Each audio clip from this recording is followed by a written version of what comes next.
Udah mah?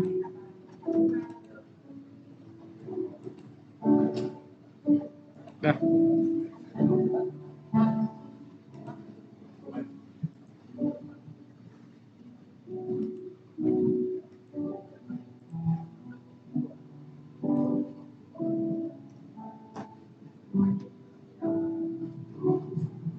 Shalom penyembah-penyembah Tuhan. Shalom. Pagi hari ini kita ada di tempat ini untuk sama-sama memberi yang terbaik bagi Tuhan. Lewat pujian kita, lewat penyembahan kita, dan pastikan waktu kita menyembah Tuhan, kita bertemu dengan Tuhan, masuk dalam hadirat-Nya dan merasakan kasih Tuhan di dalam hadirat Tuhan. Mari kita berdoa. Bapa di surga, kami bersyukur. Kami ada pagi hari ini semua karena anugerah Tuhan yang Tuhan berikan dan limpahkan bagi setiap kami. Saat ini Tuhan, kami mau kami masuk dalam penyembahan kami, dan kami percaya Tuhan hadir di tempat ini. Engkau akan beracara di tempat ini. Engkau akan menyatakan kuasa Roh Kudus memenuhi tempat ini. Terima kasih Tuhan. Kami siap memuji dan mempermuliakan Tuhan. Di dalam nama Tuhan Yesus Hamasiah. Haleluya.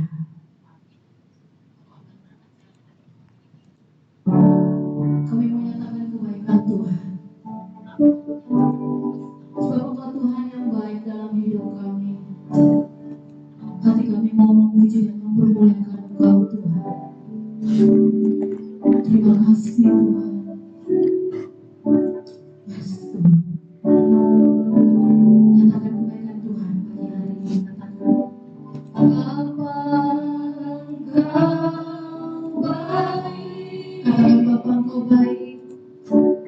Bapa Engkau baik. Kau selalu baik kepadaku. Bapa-Ku cinta Kau. Sekali katakan Bapa Engkau sungguh baik. Bapa Engkau baik. Bapa Engkau baik. Kau selalu baik kepadaku. Bapa-Ku cinta Kau.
merasakan kasih Tuhan. Kami merasakan ada kekuatan yang baru turun atas setiap kami. Yang lemah dikuatkan, yang sakit disembuhkan, yang berbeban berat Tuhan akan berikan kelegaan. Karena kami percaya Roh Kudus-Mu hadir di tengah-tengah kami. Ini acara Tuhan, ini acara-Mu Tuhan. Lakukan sesuai dengan kehendak di dalam nama Tuhan Yesus Al-Masih. Setiap kita yang siap lebih lagi menyembah Tuhan, sama-sama katakan amin. Sekali lagi beri kemuliaan buat Tuhan kita yang besar. Mari disalam samping kiri samping kanan kita katakan Yesus kita baik. Haleluya.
perkembangan buah kita yang luar biasa.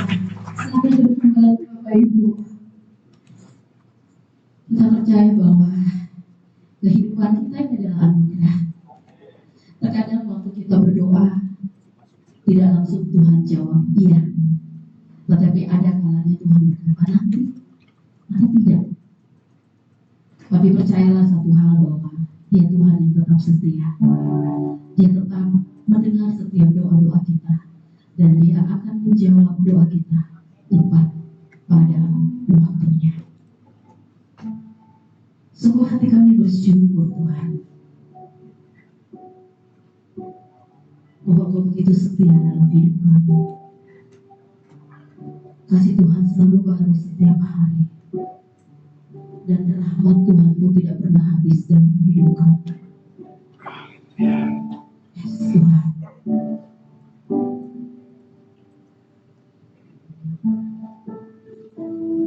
Yes, Tuhan. Hati kami bersyukur Tuhan. Tak pernah habis kasih Tuhan.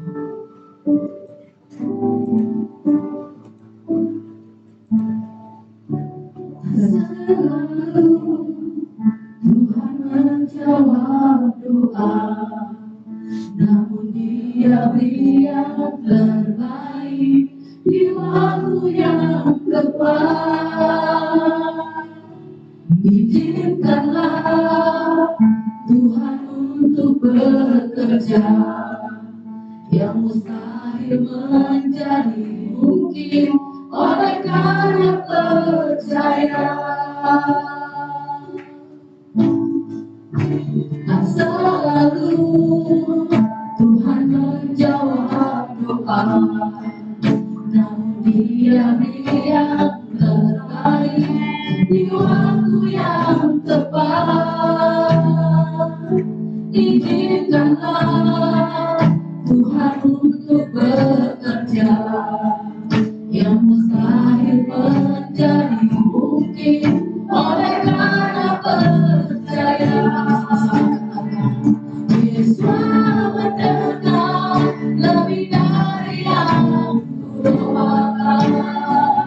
Yesus menjawab lebih dari yang kuharapkan.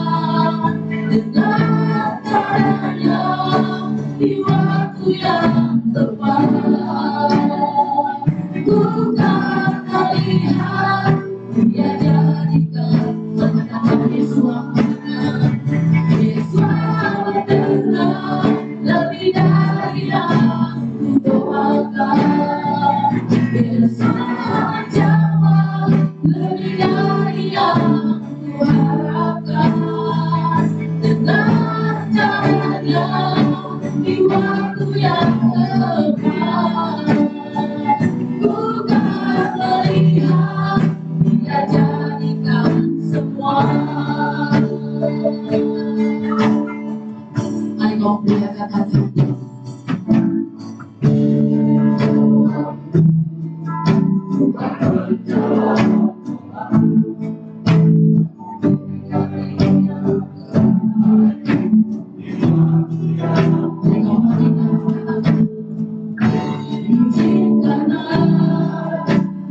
Untuk bekerja yang mustahil menjadi mungkin oleh karena percaya. Yesus mendengar lebih dari yang kudoakan. Yesus menjawab lebih dari yang kuharapkan. Dengan caranya di waktu yang tepat, ku kan melihat Dia jadikan semua. Yesus mendengar lebih dari yang kudoakan. Yesus menjawab lebih dari yang kuharapkan. Dengan caranya di waktu yang tepat, ku kan melihat melihat Dia jadikan semua. Bukan melihat Dia jadikan semua. Bukan melihat Dia jadikan semua. Kami sangat percaya Engkau menjadikan segalanya indah pada waktunya. Itulah caramu untuk membuktikan kasih-Mu yang besar kepada kami semua. Kami bersyukur Tuhan, mengenal Engkau, menerima Engkau sebagai Tuhan dan Juru Selamat, dipilih oleh Tuhan, dijadikan anak-anak-Mu, ditebus, dan kami benar-benar dibayar lunas. Kami diberi gen yang baru, DNA yang baru dari surga, kehidupan yang baru dari Tuhan. Kami menjadi anak-anak-Mu yang Kau kasihi. Hidup sebagai anak-anak-Mu sungguh Tuhan membahagiakan kami. Sukacita surgawi terus melimpahi hidup kami sekalipun. Di dunia ini ada kejadian-kejadian silih berganti yang membuat manusia pada umumnya ketakutan. Tapi di dalam Kristus kami percaya, dalam Hamasiah iman kami diteguhkan selalu. Dan bersyukur untuk semuanya ini Tuhan. Kiranya kehidupan kami semakin menjadi berkat, apalagi dengan menerima firman Tuhan. Roti kehidupan kami bukan hanya dikuatkan, tapi bisa benar-benar menjadi seperti yang Tuhan kehendaki di bumi ini. Inilah doa kami, menyambut firman-Mu dengan iman, dalam nama Tuhan Yesus Hamasiah. Haleluya, kita percaya dan diberkati Tuhan, sama-sama katakan amin, amin, haleluya. Silakan dulu Bapak dan Saudara. Oke, ayat yang pertama kita baca dulu, bukan dari sini, tentu 1 Yohanes 4 ayat yang keempat. Kita baca 1 Yohanes 4 ayat 4 dari Alkitab Saudara, kalau tolong ditayangkan. Ayat pertama supaya kita benar-benar memahami, kemudian nanti setelah khotbah ayat ini kita akan baca lagi ya. Tolong ditayangkan 1 Yohanes 4 ayat 4 supaya yang ke bawah kita bisa baca dari depan. 1 Yohanes 4 ayat yang keempat. Bisa ya? Oke, dalam IDP ya. Mohon maaf ini mengganggu, jadi ini oke. 1 Yohanes 4 ayat 4. Ya. 1 Yohanes 4.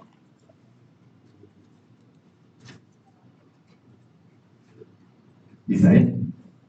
Iya, oke.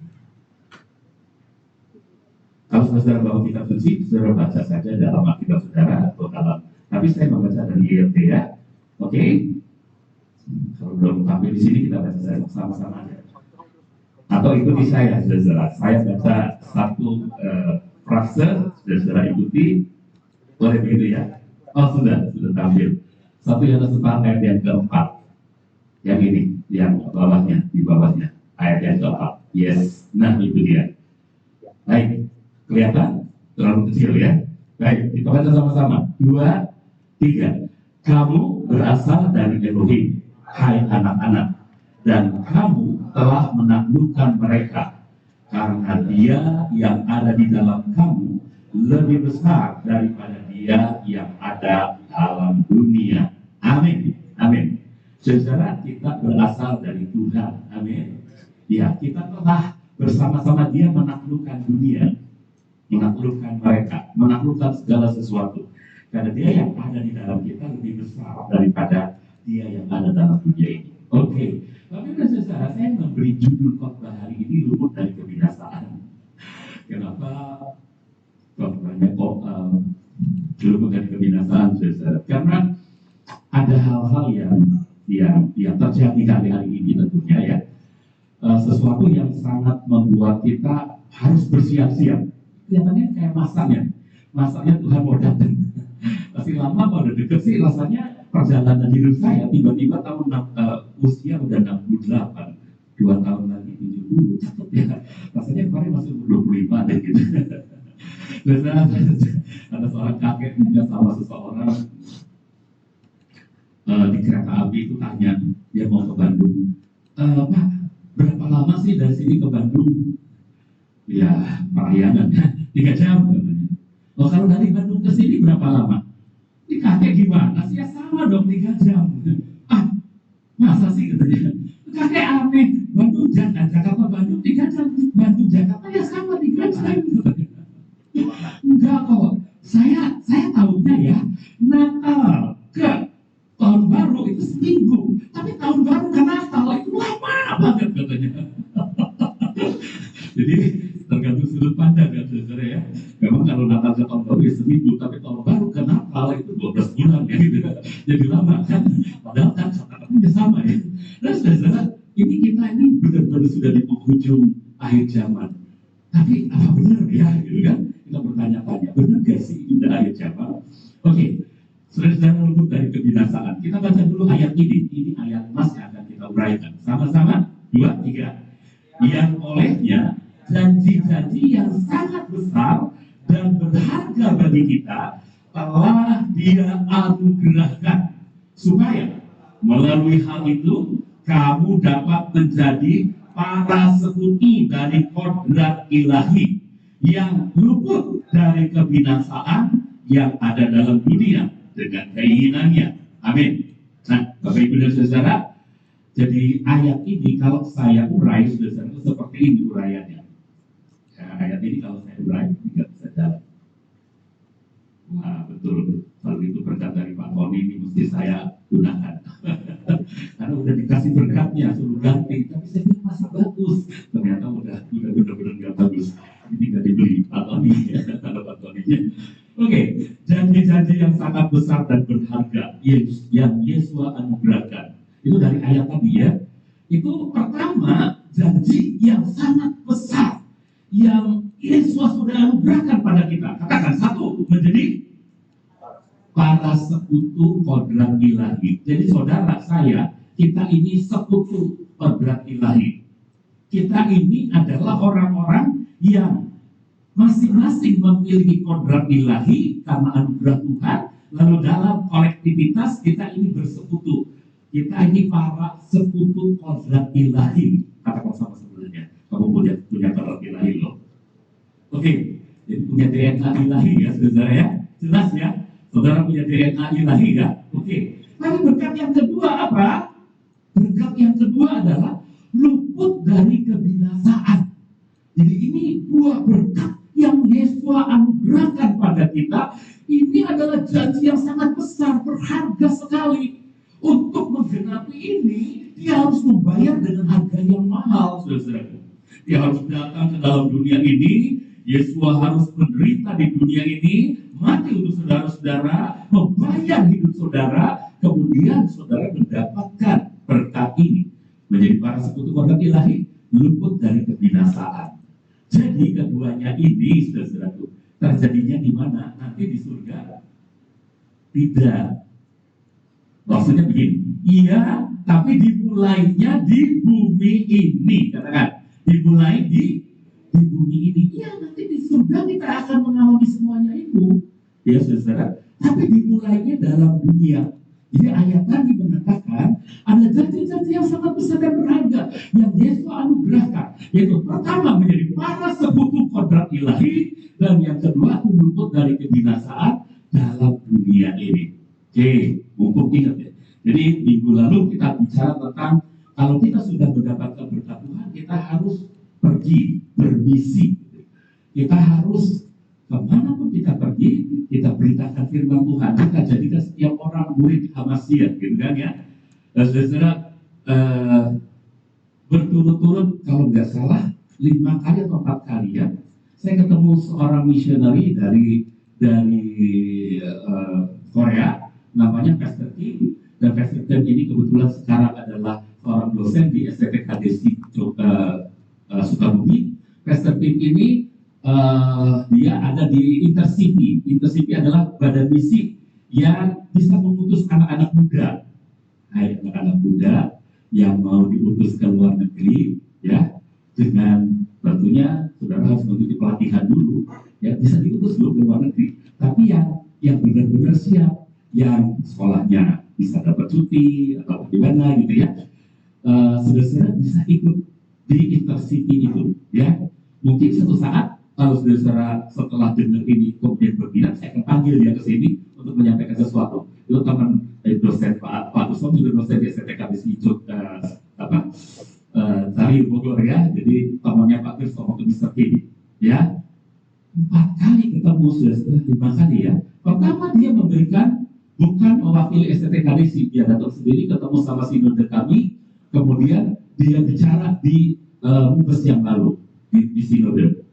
Yang kedua, ketemu saudaraku di acara EPW dia datang, kemudian dia sampaikan juga apa yang disampaikan di Mubes, dia sampaikan di Majelis Pimpinan Wilayah GBT. Dia sampaikan siapa-siapa yang mau jadi misioneri ke luar negeri ya akan dilatih gitu ya. Yang ketiga, ketemu lagi saudara di STTKDC waktu wisuda STTKDC Bogor. Saya itu ketua senatnya, jadi saya memimpin pembukaan sidang terbukanya. Ada Mr. Kim lagi saudara, dia sampaikan lagi sesuatu. Yang keempat, dia ketemu lagi kemarin di wisuda STTKDC di Yogyakarta. Jadi 4 kali. Kalau sampai dipertemukan 4 kali, tentu ada sesuatu ya. Saya kemarin bilang sama Pak Jonathan, saya jadi kepengen ngomongin soal misi buat anak-anak muda. Saudara kalau mau, saudara, nanti saya undang Pak Kim ke sini untuk menyampaikan sesuatu. Tapi mungkin harinya hari yang bebas ya, bukan hari ibadah. Dan hari ibadah nggak cukup waktunya. Supaya saudara tahu bahwa ada kebutuhan untuk menjangkau bangsa-bangsa. Kira-kira beberapa tahun yang lalu itu masih separuhnya dari dunia ini belum mendengar Injil. Tapi sekarang kira-kira tinggal sekian persen lagi yang belum mendengar Injil, suku-suku di dunia ini. Dan itu perlu saudara-saudara untuk pergi ke sana. Oke, nah saudara itu setelah luput dari setelah saudara tahu ada berkat ini ya. Jadi yang ingin saya tekankan di sini adalah yang kedua ini, saudara. Ketika sudah menjadi panas untuk kodrat ilahi, ayo hidup untuk menjadi berkat bagi orang lain. Tapi ada satu hal, bahwa ada tekanan kehidupan yang akan membuat saudara dan saya terancam oleh kebinasaan di dunia ini. Tetapi dengarkan baik-baik, kita bisa luput dari kebinasaan. Amin. Ini firman yang menjanjikan. Oke. Nah, saudaraku, saya ingin memberi gambaran tentang si pembinasa kecil dulu, saudaraku. Ya, saya maafkan ya, mungkin bukan hendak memberi cap kepada bangsa tertentu, tidak. Bangsa Palestina di sana banyak orang Kristen, itu saudara kita juga, amin. Tapi teroris itu lain, saudara. Ya, teroris itu lain. 7 Oktober 2023 Israel diserang oleh Hamas kemarin dulu ini. Itu pada saat Shemini Atseret. Apa itu Shemini Atseret, saudara? Dalam Imamat 23 ayat 36b, ya, Shemini Atseret ini adalah the 8th day of assembly, jadi fellowship with the king. Ini adalah saat setelah Sukkot. Sukkot itu dirayakan 7 hari. Hari ke-8 yang disebut Shemini Atseret. Pada Shemini Atseret ini, apa kata firman Tuhan? Coba kita baca dulu firman Tuhan ya. Imamat 23 ayat 36b. Pada hari ke-8, haruslah juga menjadi pertemuan kudus bagimu. Dan kamu harus tetap mempersembahkan persembahan api-apian bagi Yahweh. Itulah hari perkumpulan raya. Kamu tidak boleh melakukan pekerjaan apapun pada hari itu. Berarti saudara, itu seperti hari Sabat. Orang Yahudi, khususnya Ortodoks yang sangat menekankan kehidupan agamanya, mereka pada waktu itu sedang bersabat. Dan tentu ini diharuskan kepada semua orang Yahudi di sana. Mereka sedang bersabat. 50 tahun yang lalu, 6 Oktober 73, saudara, terjadi serangan yang sama. Pada waktu mereka merayakan Yom Kippur. Tadi ada Yom Kippur, ya, sudah beberapa hari kemudian, Sukkot. Pada waktu Yom Kippur mereka diserang, ya. Tapi 50 tahun kemudian, tahun 2023, mereka tidak menyerang di Yom Kippur lagi. Mereka menyerangnya di Shemini Atseret. Ini juga saat mereka sedang sabat. Sabat itu artinya apa, saudara? Nggak bisa berjaga-jaga dengan, nggak bisa, karena harus sabar. Ya, walaupun tentaranya ada yang berjaga-jaga, tapi cuma sedikit. Makanya begitu diserbu, masuk semua, saudara. Jadi pinter ke otaknya ya, saudara. Dan, saudaraku, apa yang terjadi? Shemini Atseret itu perkumpulan hikmat hari ke-8. Pada hari ini orang Yahudi masih harus mempersembahkan persembahan api-apian bagi Yahweh. Kalau orang kaya di zaman dulu adalah lembu, yang setengah kaya adalah domba, yang miskin itu guru. Jadi semua orang bisa diterima persembahannya oleh Tuhan. Lalu saudara, jangan pernah berpikir bahwa persembahan guru itu tidak berharga. Tuhan bilang bagi saudara, ketika saudara mempersembahkan hanya burung saja, itu bagi Tuhan adalah sesuatu bukti bahwa saudara mengasihi Dia. Amin. Amin. Jangan pernah menganggap saya terlalu kecil, saya nggak berharga di gereja. Jangan. Kita sama. Amin. Karena Tuhan kita Tuhan yang adil. Amin. Amin. Nah, saudaraku, kenapa sampai dibagi begini? Bukan membagi-bagi kasta, bukan. Tuhan ingin supaya semua orang bisa memberi persembahan dengan kerelaan. Jangan yang miskin karena persembahannya harus sembuh, dia harus jual rumahnya, dia harus gadaikan anaknya supaya dia bisa beli lembu. Tidak. Tuhan kita memberikan kepada kita sesuatu yang indah. Persembahkan sesuai dengan apa yang ada padamu. Amin. Amin. Nah, saudara-saudaraku, dan setelah Semi Aser itu juga adalah hari raya Simchat Torah. Apa itu Simchat Torah? Simchat Torah itu bersuka cita atas Torah. Ini perayaan untuk memperingati dan menandai penutupan siklus pembacaan Torah tahunan di tempat umum. Jadi ada siklus pembacaan tahunan. Mereka punya siklus pembacaan tahunan. Saudara-saudara punya siklus pembacaan Alkitab tahunan. Orang Yahudi itu punya, saudara-saudara. Tanak itu mereka punya siklusnya pembacaan tahunan. Setelah selesai 1 tahun diumumkan itu pada hari Simchat Torah, mereka bersuka cita dan mereka mulai melakukan pembacaan lagi yang baru, permulaan siklus yang baru, pembacaan Torah. Jadi pada hari raya sukacita itu tiba-tiba diserang, saudara-saudara. Ya, oke, saudara-saudara. Lalu Hamas sendiri, anehnya, kitab suci kita kan Tanakh. Kitab suci kita aslinya adalah bahasa Ibrani. Perjanjian lamanya Tanakh, perjanjian barunya Habrit Hakadassah. Ya, itu dari bahasa Ibrani-nya. Perjanjian lamanya itu Tanakh itu ada kata Hamas, ada kata Hamas. Dan Hamas dalam perjanjian lama itu artinya ada 2. Yang pertama Kejadian 6 ayat 11. Adapun bumi telah rusak di hadapan Elohim, bahkan bumi itu dipenuhi dengan kekerasan. Hamas itu kekerasan. Dalam bahasa Ibrani, kalau dalam bahasa Arab Hamas itu kekuatan, tapi dalam bahasa Ibrani Hamas itu kekerasan. Coba kita lihat buktinya dulu ya. Ini dia. Ini ya, saudara-saudaraku. Ini ya. Wajib tasbih haares libne ha Elohim watimale haares Hamas. Hamas, violence atau wrongdoing, ya, violence atau wrong. Oke? Jadi saudaraku, ternyata ada, ya. Dan arti yang kedua dalam Keluaran 23 ayat 1, saksi yang tidak benar. Atau jangan membawa berita kesia-siaan, atau jangan menaruh tanganmu bersama orang jahat untuk menjadi saksi kejahatan.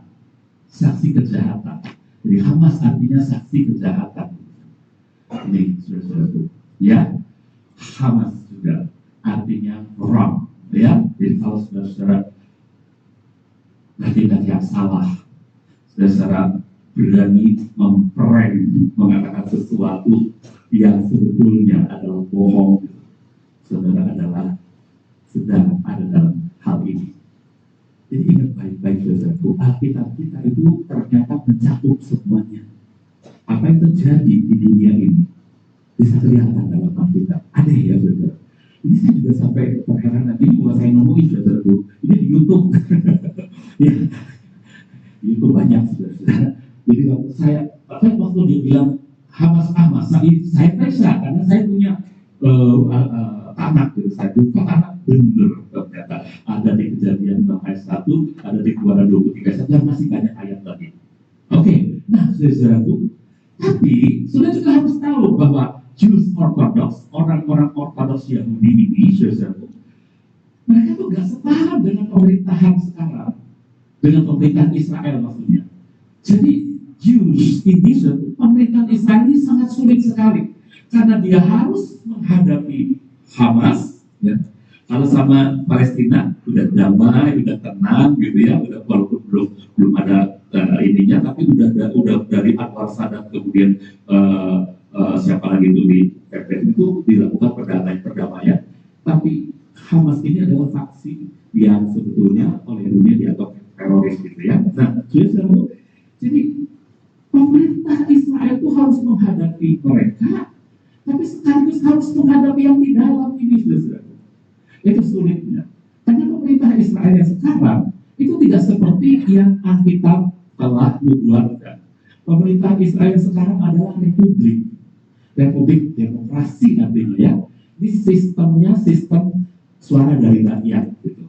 Nah, tapi pakai parlementer, ada perdana menteri, ada presiden, ada perdana menteri. Yang lebih mengatur pemerintahan adalah perdana menteri. Lain sama kita ya, kalau kita nggak punya perdana menteri, oke? Nah, jadi pemerintah Israel itu mengalami banyak kesulitan, saudara-saudaraku. Karena mereka harus menangani yang Yahudi ortodoks ini, tapi juga dia harus menangani yang dari luar, di dalam dan di luar. Susah nggak, saudara? Susah ya, persis kayak hidup kita ya. Bahkan yang di dalam keinginan, bahkan yang di luar tekanan-tekanan kehidupan ya kan, sama sudah susahnya begitu. Oke, dan sebetulnya Jews Orthodox itu mereka benar-benar kepengen supaya terjadi apa yang mereka harapkan dari nubuatan kitab suci, yaitu mereka ingin kerajaan Israel raya. Murid-murid tanya sama Tuhan Yesus waktu Tuhan Yesus sudah bangkit dan dalam perjalanan menjelang 40 hari Yesus naik ke surga, mereka bertanya, Guru, apakah sekarang tiba waktunya untuk mendirikan kerajaan bagi Israel raya? Maaf ya, goyangnya terlalu cepat, maaf. Lalu, engkau tidak perlu waktu dan saatnya. Oke? Karena saudaraku, kamu akan menerima kuasa kalau Roh Kudus turun ke atas kamu. Kamu akan menjadi saksiku di Yerusalem, Yudea, Samaria, bahkan sampai ujung bumi. Jadi sebelum kerajaan itu jadi, saudara, murid-murid diberi warning oleh Tuhannya, oleh gurunya, bahwa mereka harus jadi saksi dulu. Katakan sama sebelahnya, jadi saksi dulu, ingat khotbah minggu lalu. Jadi saksi dulu, saudara. Amin? Amin? Amin? Sebelum kerajaan itu terjadi, kita harus membuat dunia ini mengenal Injil kerajaan surga. Amin? Kalau seluruh dunia sudah mengenal, datanglah kesudahannya. Jelas? Jadi kapan kerajaan Yesua itu berdiri? Kalau seluruh dunia sudah mengenal Injil kerajaan itu, saudara. Nah, saudara, mereka itu mengharapkan Masiahnya itu adalah yang jadi raja. Jadi yang diucapkan dalam kitab Daniel 9 ayat 25 dan ayat 26 tentang Masiah ini, atau istilah lainnya yang diurapi, atau dengan istilah kan Masiah itu adalah bahasa Ibrani terpengaruh Aramaik. Kalau bahasa Ibrani itu adalah Ha-Masiah, pakai de ya, Ha-Masiah, oke? Tapi kalau Masiah aja itu Ibrani Aramaik. Oke, biasanya Masiah, di belakangnya ada A lagi, Masiah. Oke, nah coba kita lihat Masiah dalam Daniel 9 ayat 25. Dan ketahuilah serta pahamilah bahwa dari saat perkataan itu keluar untuk memulihkan dan untuk membangun kembali Yerusalem sampai kepada Mesias, bahasa Indonesianya Mesias, penguasa itu, lamanya adalah 7 pekan dan 62 pekan. Jalan itu akan dibangun kembali, juga tembok itu walaupun di masa kesukaran. Saudara, ini adalah sebuah nubuatan. Nanti akan ada Raja Mesias yang akan menguasai dunia ini. Tapi kita berani mengatakan bahwa waktu Mesias datang pertama kali, ternyata ayat 26-nya Mesias ini kemudian dikucilkan, saudara. Mesias ini kemudian, dan sesudah 62 pekan, Mesias akan disingkirkan dan tidak ada apapun lagi padanya. Jadi nubuatan 70 minggu Daniel itu adalah nubuatan orang Israel itu akan masuk dalam pembuangan, tapi sesudah itu nanti akan ada satu tenggang waktu di mana Mesias akan lahir, tapi ternyata ditolak, disalibkan gitu, saudara. Dan ini yang ditunggu oleh mereka, Mesias ini yang ditunggu oleh mereka, saudara. Ya, bahwa nanti Mesias ini akan datang kembali, mengalahkan si pembinasa keji, kemudian datanglah kerajaan itu. Dan mereka pikir sekarang ini adalah saatnya, maaf, si pembinasa keji atau yang lain tadi itu dikalahkan oleh Mesiasnya. Makanya mereka berdoa, Mesias cepat datang, kalahkan tuh si violence, tahu ya, apa gitu ya? Gitu doanya, saudara. Saudara, apakah benar, saudara-saudaraku, doa mereka yang dijawab, atau rencana Tuhan yang akhirnya akan terjadi. Yang mana nih, saudara? Oke ya, yuk kita ikut.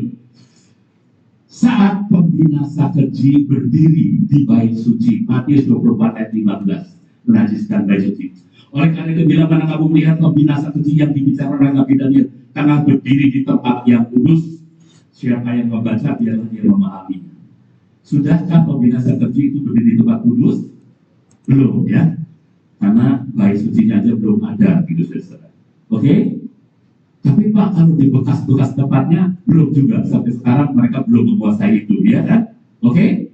Nah, kalau ini sudah terjadi, saudara-saudaraku, ini harusnya jadi warning untuk orang Israel. Tapi berita bagi kita apa, saudara? Berita bagi kita ketika ini terjadi, kita itu udah aman. Kita itu udah luput dari kebinasaan, saudara. Oke, nah, coba kita baca. Ini dia si pembinasa keji, nama lainnya adalah Anti-Masiah atau Hamasiah palsu. Coba dibandingkan dengan 1 Yohanes 2 ayat 22 ya. Ini dulu, oh ini dulu ya. Ini dulu, sorry. Dan dia 9 ayat 27. Dan dia akan meneguhkan perjanjian dengan banyak orang sama satu pekan, tapi pada pertengahan pekan itu, jadi si Anti-Hamasiah ini akan meneguhkan perjanjian dengan banyak orang, dengan banyak bangsa selama 1 pekan.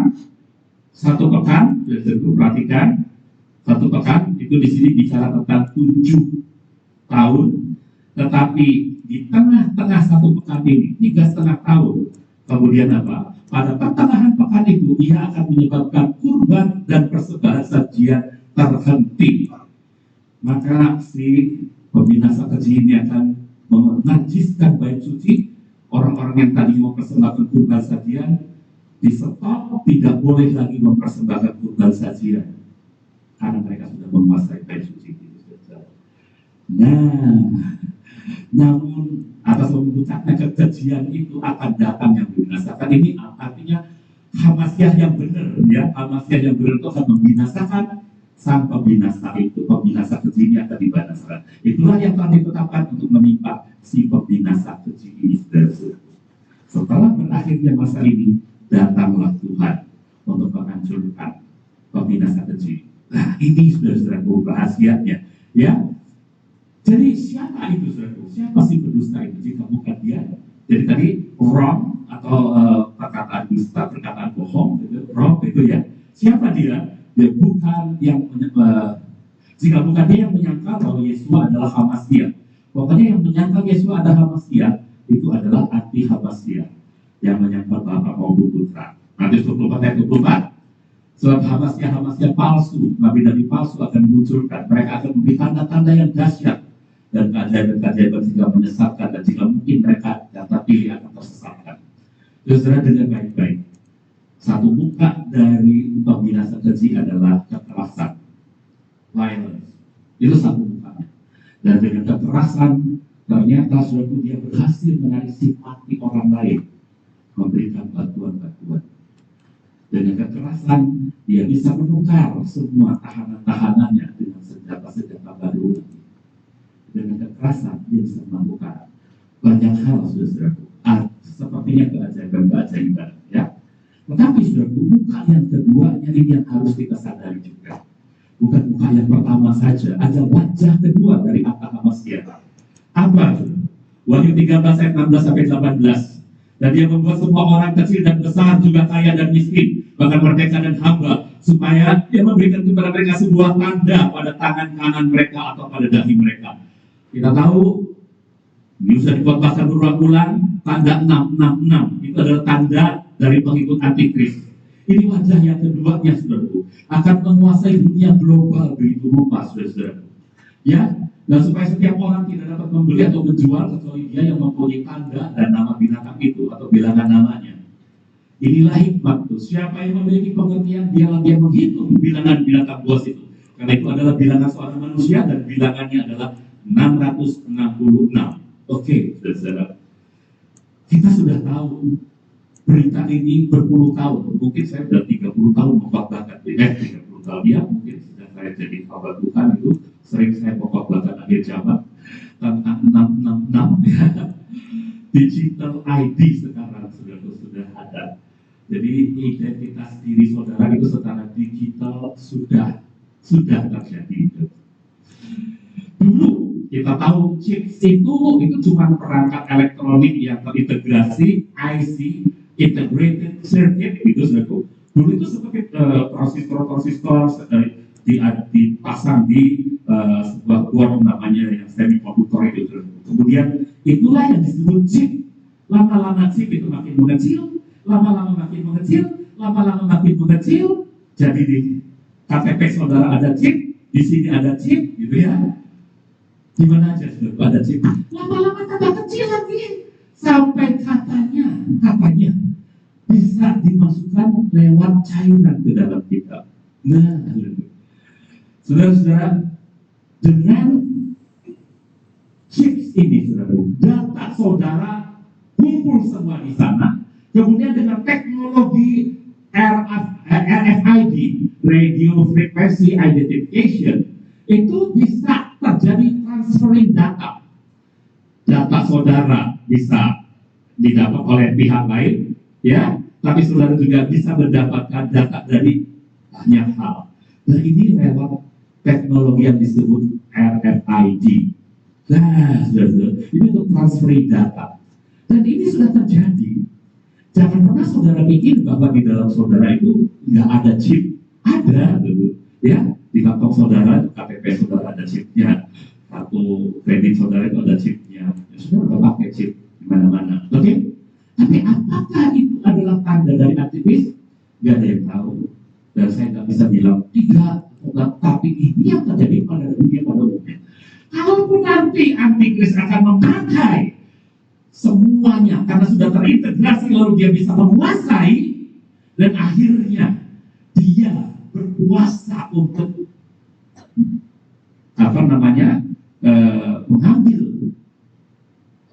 mengambil hak-hak saudara. Dia yang akan mengatur saudara kehilangan haknya sama sekali.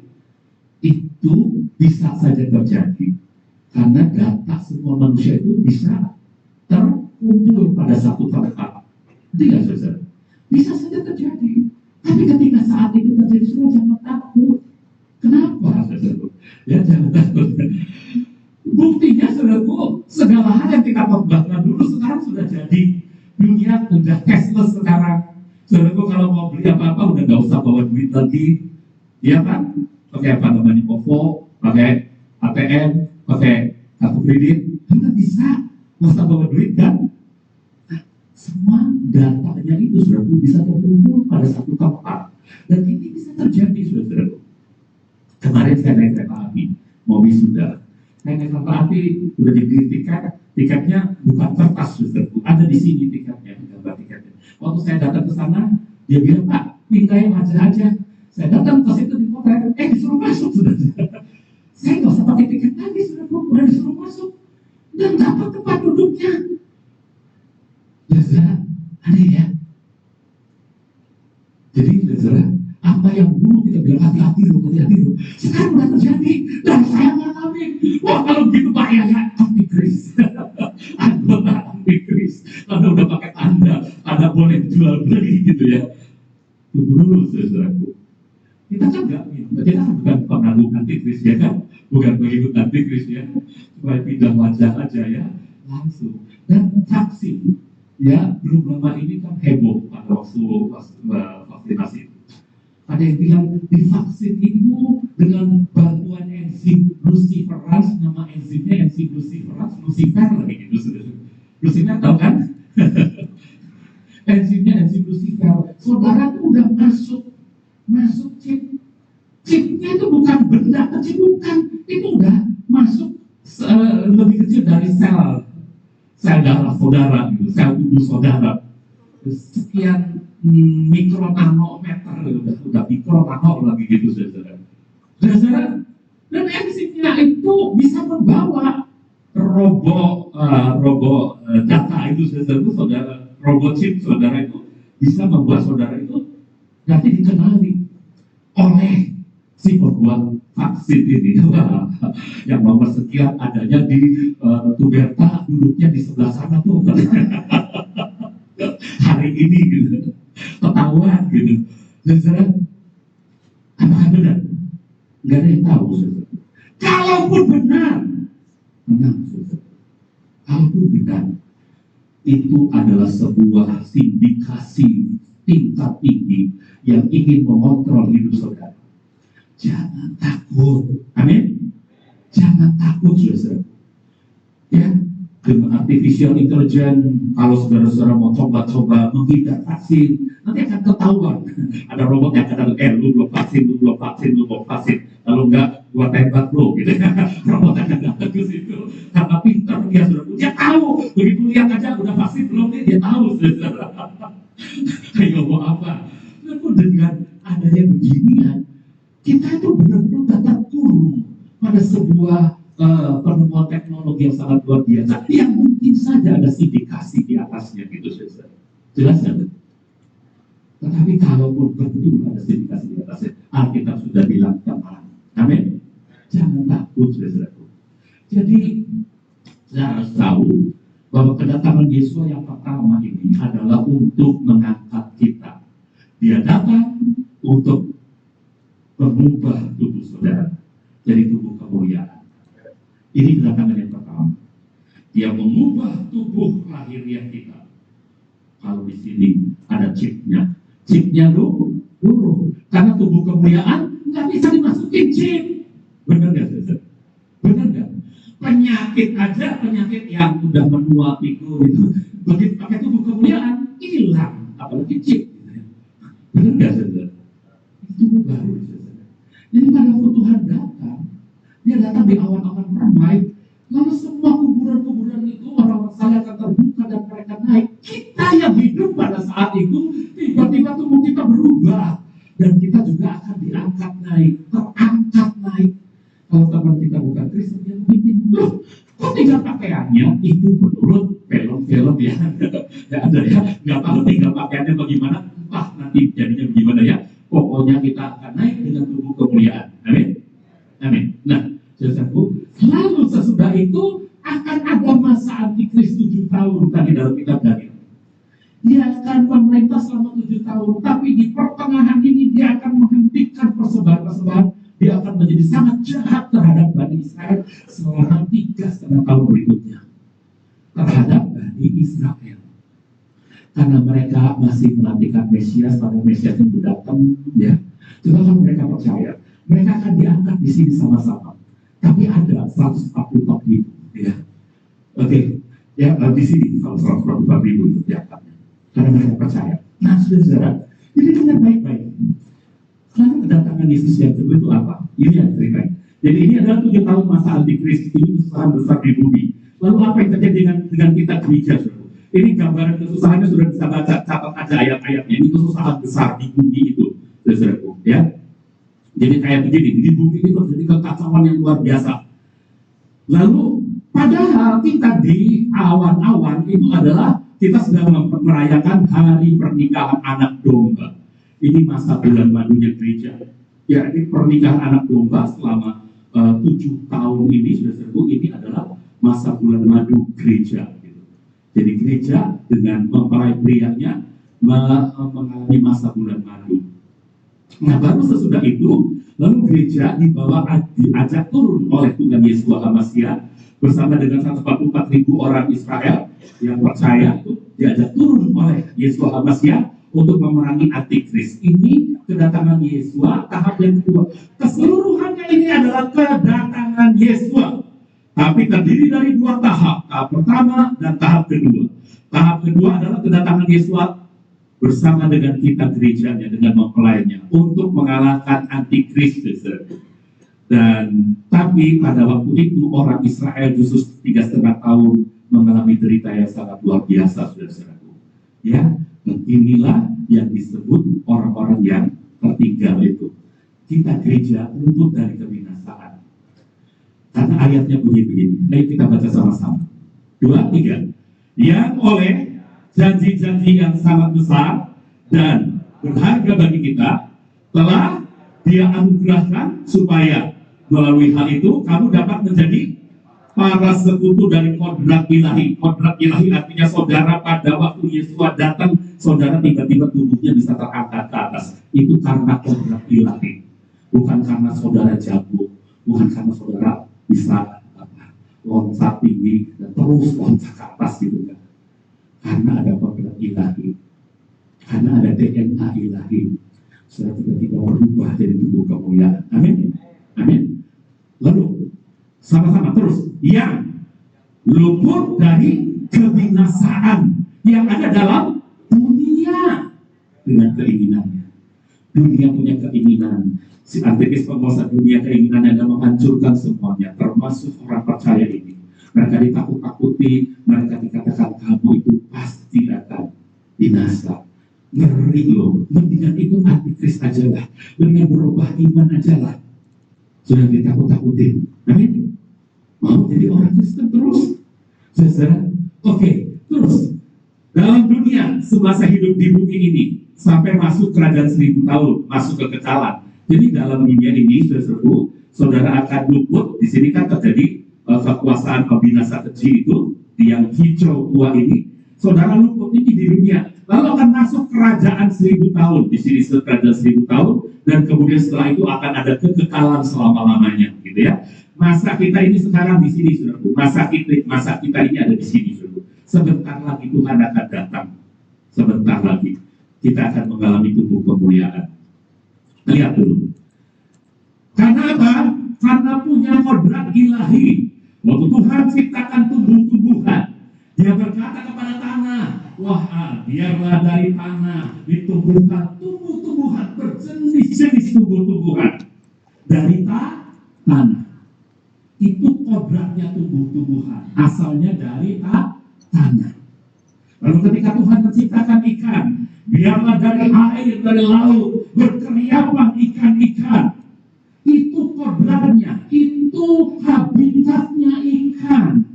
Asalnya dari air, dan dia harus hidup dari air. Lalu ketika dia ciptakan manusia, marilah kita menciptakan manusia menurut citra dan rupa kita. Citra dan rupa kita. Bayangkan saudara, itu habitat saudara. Habitat saudara adalah Elohim yang Maha Kuasa. Jelas kan saudara? Tidak. Tumbuhan habitatnya adalah tanah. Dia akan kembali kepada tanah. Tubuh daging ini habitatnya tanah. Tapi yang Tuhan bilang, marilah kita menciptakan manusia. Jadi yang pentingnya adalah yang spiritualnya, saudara. Jelas kan? Ini yang spiritualnya, yang serupa dengan gambarnya, yang serupa dengan rupanya, citranya. Jelas kan? Dan ketika itu hilang pada zaman Adam, saudara-saudaraku, ketika citra dan rupa kita itu dicuri, diperdaya oleh iblis pada zaman Adam, maka Tuhan berikhtiar untuk mengembalikan citra itu kepada saudara.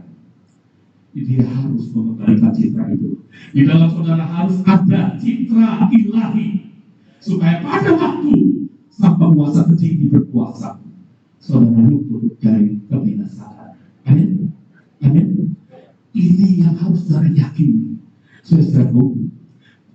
Jadi itu anugerah. Itu bukan karena saudara hebat, bukan karena saudara baik. Saudara sekarang jadi baik setelah dapat anugerah ini. Amin. Saudara harus jadi baik. Saudara harus menjelaskan kepada banyak orang.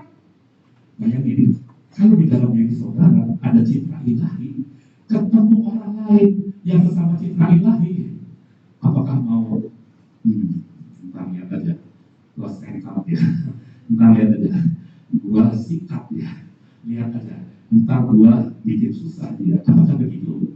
Enggak. Yang namanya citra ilahi, begitu ketemu saudaranya, dia akan senang sesama citra ilahi. Betul? Betul? Nah, begitu ketemu orang lain gimana? Saudara, tidak. Citra ilahi itu sama seperti Bapak Yahweh mengasihi isi dunia ini, gak peduli di sana bobrok, gak peduli di sana jahat, Dia kasihi semuanya. Amin. Itulah yang akan kita tampilkan ke teman-teman dunia. Jadi semasa kita ada dalam dunia ini bersama dengan citra ilahi, kita seharusnya menampilkan. Ini saudara-saudara, ini dulu. Kita baca Yohanes 2 itu 8 ya. Dan baca yang 10:28, 2, 3. Dan aku memberikan hidup kekal kepada mereka, dan mereka sekali-kali tidak akan binasa sampai selamanya. Citra ilahi sudah diberikan, kodrat ilahi sudah diberikan dengan baik-baik itu. Kita tidak akan binasa sampai selama-lamanya. Saya jadi ingat ilustrasi itu. Superman kalau saya nggak tahu ceritanya, saudara. Mungkin dulu pernah nonton kalau udah lupa tahun yang lalu, versi yang paling tua kali itu. Superman itu dapat apa? Benda kripto ya. Terus masuk ya ke dadanya atau gimana sih? Nggak tahu saya. Nah, ketika itu masuk, maka dia jadi hebat gitu ya.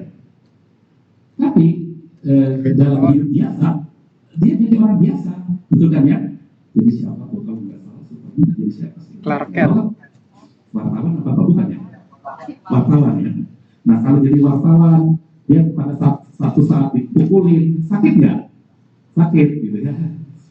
Tapi begitu citra besarnya itu dimunculkan, maka semua lawan-lawannya kalah.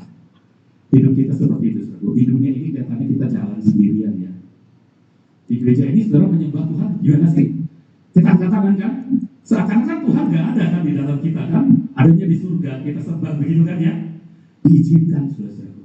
Dia ada di dalam kita, tapi seperti kripto itu masih belum tampil, jelas nggak? Nggak tampil, jelas ya?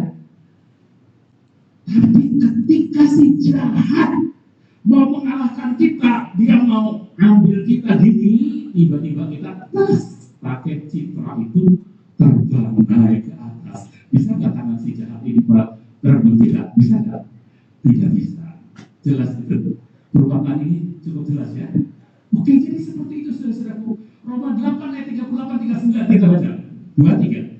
Sebab aku diyakinkan bahwa baik maut maupun hidup, baik malaikat-malaikat maupun penguasa-penguasa atau kuasa-kuasa, baik hal-hal yang sekarang maupun yang akan datang. Jadi ingat, kuasa-kuasa termasuk kuasa si pembinasa keji, kuasa setan, iblis. Dikatakan dalam ayat ini apa? 2-3.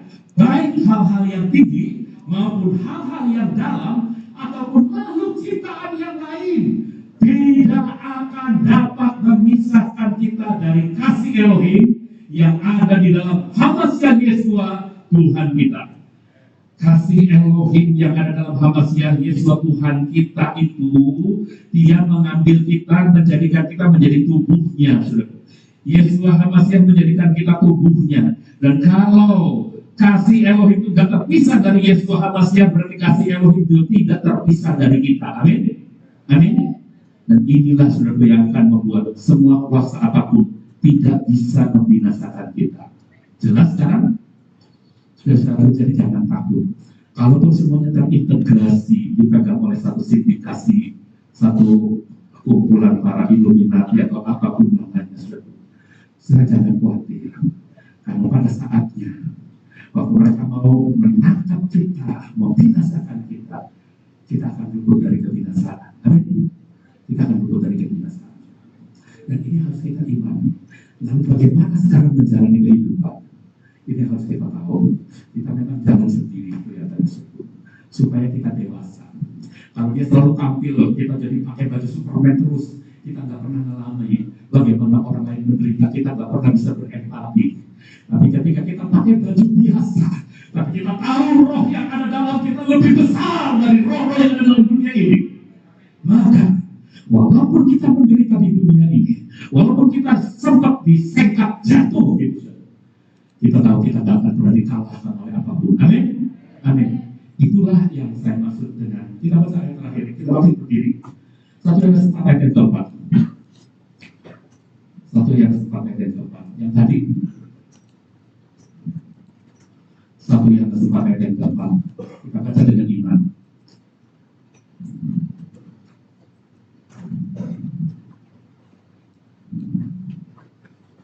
Sudah ada? Oke, mari kita baca sama-sama. 2, 3. Kamu berasal dari Elohim, hai anak-anak, dan kamu telah menaklukkan mereka, karena Dia yang ada di dalam kamu lebih besar daripada dia yang ada dalam dunia. Amin. Dan menyanyikan nyanyian ini. Dia terlebih besar, kita tetap berdiri. Dia terlebih besar. Di dalamku. Yakini ini. Saudara mungkin jalan sendirian. Ketika saudara diganggu oleh para preman, saudara hanya bocah kecil, bola yang saudara sedang mainkan tiba-tiba diambil oleh preman itu. Mereka kemudian mengolok-olok saudara, dia tendang ke temannya, tendang ke diri temannya, saudara mengejar-ngejar bola itu.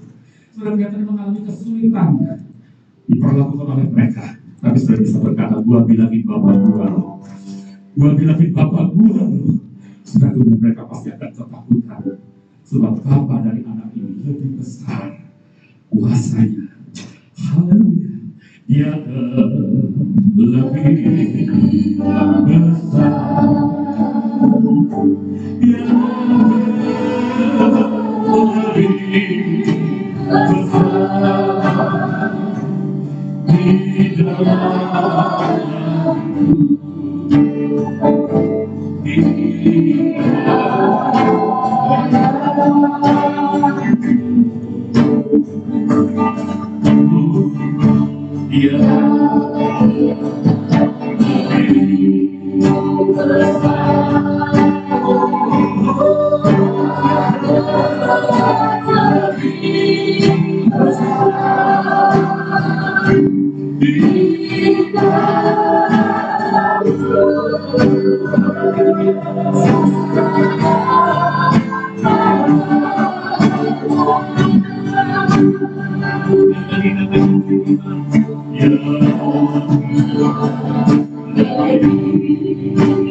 Di Tuhan, terima kasih.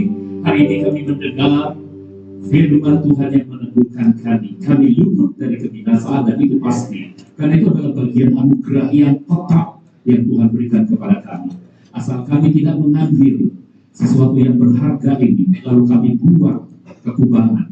Kami benar-benar menerima dengan iman, menjaganya dengan baik.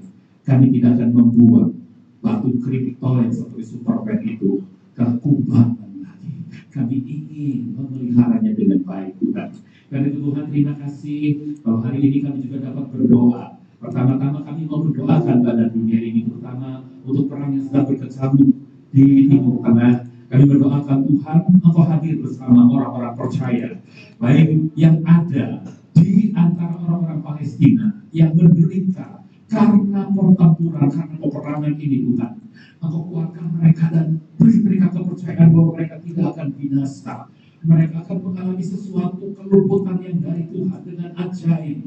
Apakah secara spiritual tubuh mereka mungkin bisa hancur karena bom dan sebagainya, tapi secara spiritual mereka terpelihara sempurna oleh kasih-Mu, Tuhan. Tuhan, tolong orang-orang percaya. Kami juga mau berdoa, Tuhan, pertama-tama untuk orang-orang Israel. Sadarkan mereka bahwa penantian mereka akan Mesias sebetulnya. Mesias sudah datang dalam Hamasiah Yesua, orang Nazaret itu. Dan kami berdoa di dalam nama Tuhan Yesua Hamasiah, kiranya melalui peristiwa-peristiwa yang terjadi ini, Israel bisa dipulihkan, Israel bisa diselamatkan oleh kasih-Mu. Mereka benar-benar mengenal siapa Tuhan dan Juru Selamat. Tuhan, kami juga berdoa supaya perdamaian terjadi antara pemerintah Israel dan pemerintah Palestina, terjadi perdamaian, dan khususnya dengan Hamas Tuhan. Ingatkan mereka Tuhan, sadarkan mereka Tuhan, orang-orang yang pribadi-pribadi di sana, boleh Tuhan Engkau sendiri yang menjamah hatinya, supaya banyak yang bertobat, banyak yang tahu bahwa perbuatan-perbuatan mereka salah. Sehingga dengan demikian Tuhan, ada terjadi perdamaian dan kuasa-Mu bekerja di sana Tuhan. Karena kami tahu Tuhan akan membuat dengan cara-Mu bagaimana semuanya menjadi indah pada waktunya. Kami memberkati Israel, kami memberkati Yerusalem, karena itu yang diberitakan oleh firman Tuhan di dalam nama Tuhan Yesus Al-Masih. Terima kasih Tuhan, terima kasih. Kami juga berdoa Tuhan untuk dunia yang akan berikan bantuan-bantuan. Kiranya bantuan-bantuan ini benar-benar tiba pada orang-orang yang membutuhkan, pada pribadi-pribadi yang membutuhkan, dan tidak dimanfaatkan oleh pihak-pihak yang jahat. Di dalam nama Tuhan Yesus Al-Masih, kami patahkan kuasa orang-orang jahat untuk mengambil bantuan-bantuan yang sepatutnya diberikan pada mereka yang membutuhkan. Di dalam nama Tuhan Yesus Al-Masih, kuasa Tuhan menjaga dan Tuhan memberkati negara-negara yang memberikan bantuan yang baik untuk korban-korban peperangan ini, baik dari pihak Israel maupun dari pihak Palestina. Tuhan, kami mohon Engkau benar-benar memberikan damai sejahtera, karena kami percaya pada waktu-Mu yang terindah. Terpujilah nama-Mu Tuhan. Terima kasih. Kami berdoa Tuhan untuk jemaat-Mu, gereja yang Kau kasih ini. Pelihara kami dengan kasih setia-Mu. Oh Tuhan, kami percaya bahwa kehidupan kami yang telah dijamin oleh anugerah yang besar ini, kami adalah para sekutu dari kodrat ilahi Tuhan, dan kami pasti luput dari kebinasaan. Itulah Tuhan yang akan membuat kami berani menjalani kehidupan sehari-hari. Umatmu ini Tuhan, khususnya keluarga-keluarga